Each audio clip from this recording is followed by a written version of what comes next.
Could Gordon Freeman have stopped the Combine during the 7-Hour War? Point 3. Gordon Freeman is not special. Now, I know that may be controversial to some people, but hear me out. Just because you play Gordon as the main character doesn't mean there's anything intrinsic about him that makes him more powerful or effective than other characters. Not to say that Gordon doesn't still accomplish great things, I just think that most of Gordon's advantages come from circumstance. Gordon Freeman just straight up has access to tools and weapons that other people don't. Think of his hazard suit. The thing is freaking bulletproof power armor. Add to that he has direct access to some of the most brilliant minds humanity has ever yielded, such as Eli Vance and Isaac Kleiner. Not to mention all of their planning and infrastructure built over the 20 years that Gordon was in stasis. Next to nothing that Gordon achieves in any of the Half-Life games was him acting purely alone. It has always been a group effort. People like Alex Vance, Barney Calhoun, Father Gregory, and countless other brave souls fought alongside Gordon to bring down the Combine.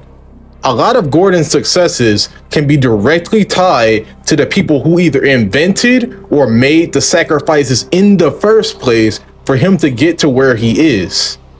Hell, the only reason he got the job at Black Mesa in the first place is because he had a personal connection to one of the people who worked there in Dr. Kleiner. Otherwise, there was a really good chance that Judith Mossman would have gotten the job instead.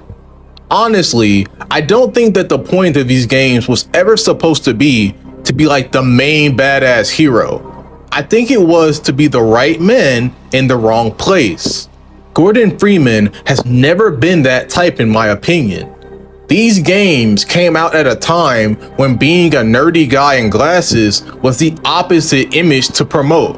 But it's that supposed ordinariness that made Gordon the right man. The right man to have power armor when the Black Mesa incident occurred.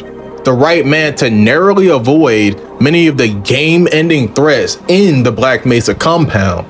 The right man to stand on the shoulders of giants who crafted the groundbreaking discoveries at Black Mesa and laid the groundwork for humanity's rebellion against the Combine. And then there's the elephant in the room, G-Man.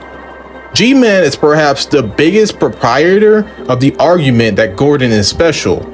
He is the force keeping Gordon moving in the right direction. He's gotten a lot of offers for Gordon's services, and he actively saves him from certain death after he's achieved whatever goal the G-Man set out for him. But there's just one issue here.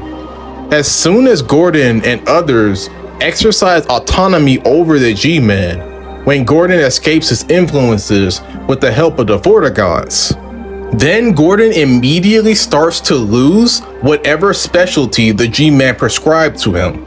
If Gordon Freeman is so uniquely gifted, then why did G-Man make sure that Alex Vance specifically made it out of the Black Mesa compound as a kid?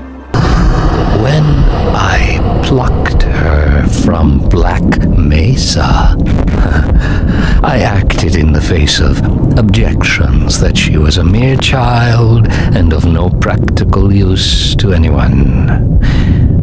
I have learned to ignore such naysayers when quelling them was out of the question. Why did G-Man find Gordon to be quote-unquote unable or unwilling to do his bidding in Half-Life Alyx, necessitating Alyx to be hired instead?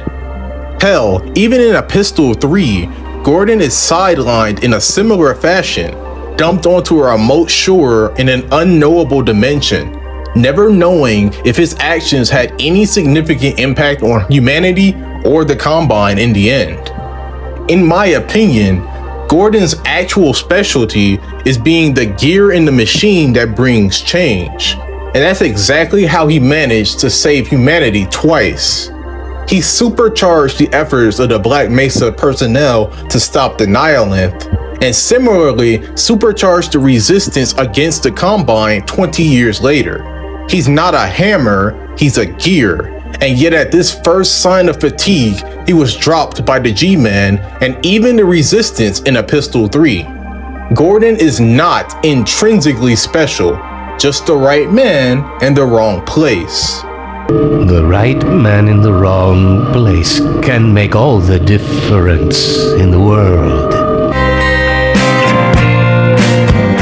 Based on all of my aforementioned arguments, I ultimately believe that Gordon Freeman either would not have made a significant difference in the 7-Hour War or likely would have perished. Now, I'm not the end-all be-all of interpreting the Half-Life series, so please take my arguments with a grain of salt. This is just a conclusion that I myself came to, and I would love to see others' opinions on what effect Gordon would have during the 7-Hour War if he had been there. All I ask is that you think it through really good before you comment. Half-Life is an incredibly complex and mysterious franchise, and honestly, you never know what it's gonna do next, or if it's gonna do anything. I ask that anyone who made it this far, please like, comment, and subscribe if you want more content like this. Otherwise, I hope everyone has an amazing day. Dreaded Patrick, out.